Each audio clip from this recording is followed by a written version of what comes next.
2,500억 원대 기획부동산 사기가 적발됐습니다. 오래전부터 써오던 전형적인 기획부동산의 사기 수법에 수많은 피해자가 발생했는데요. 이전 수법과는 다른 한 가지는 홍보에 유명 개그맨을 이용했다는 것입니다. 피해자 중에는 유명 한류 스타도 있었다는데요. 어떻게 사기를 치고 어떻게 피해를 입었는지, 그리고 기획부동산에 사기당하지 않는 방법에 대해 알아보겠습니다.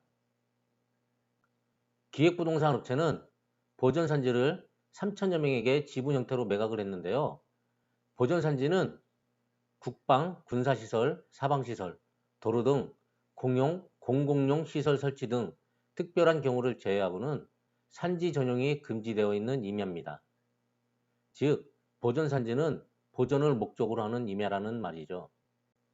다시 말해 국가사업 등의 특별한 경우를 제외하곤 개발이 불가능한 토지라고 보면 됩니다. 기획부동산은 한류스타에게 매입가의 3배 이상 비싸게 매각을 했다고 하는데요. 유명 걸그룹 중 한 명이 2019년에 땅을 매입했다고 합니다. 기획부동산에서는 매입 3개월 만에 7억 원이나 비싸게 팔았다고 합니다. 기획부동산의 전형적인 사기 수법에 대해 알아보면 대체로 가족과 지인을 통해 매도를 시도합니다.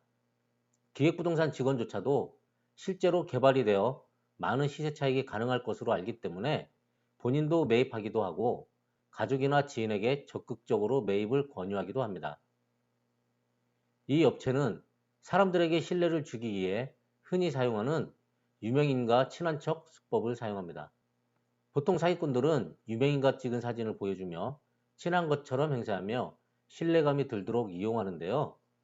이 업체는 KBS 공채 출신 개그맨을 홍보에 이용했습니다. 이 개그맨은 공유 지분을 무슨 피자 조각 중 하나를 사서 먹는 것과 같다고 말하는데요. 공유 지분의 특성을 몰랐기에 이런 무지한 말을 한 것이라 생각됩니다.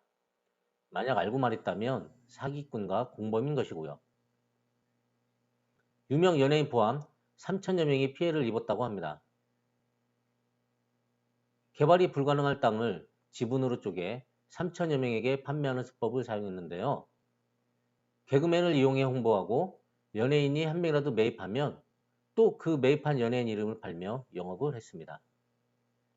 오래전부터 많은 사람이 계속 기획부동산에 속아 큰 피해를 입는데요. 기획부동산에 속지 않으려면 크게 2가지만 알고 있어도 됩니다.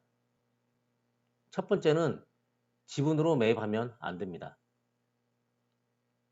지분은 전체 토지를 마음대로 이용할 수 없기 때문에 매도할 때 매수자를 찾기 어렵습니다. 즉, 매도하기 쉽지 않다는 뜻입니다. 지분 물건인지 확인하는 방법은 등기사항 증명서를 확인하면 되는데요. 그림의 여주시 토지는 공동소유자가 14명이나 됩니다. 이처럼 공동소유자가 너무 많은 토지는 매입하면 매도하기 쉽지 않다는 사실을 기억해야 합니다. 두 번째는 토지이용 계획원을 확인해야 합니다. 토지이용 사이트에서 각종 토지 정보를 확인할 수 있는데요. 토지이용 사이트에서 해당 토지의 주소를 입력하면 그림처럼 토지이용 계획원을 확인할 수 있습니다. 토지이용 계획원의 지역지구 등 지정 여부 부분에 그림처럼 보전산지, 산지관리법이라고 표시되어 있습니다. 이 내용은 해당 토지는 산지관리법에 의해 보전산지로 지정되어 있다는 뜻입니다. 즉, 개발이 불가능하다는 뜻입니다.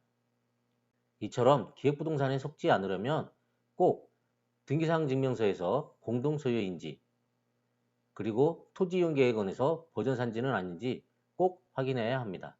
오늘은 기획부동산의 사기 수법과 사기 당하지 않는 법에 대해 알아보았습니다. 감사합니다.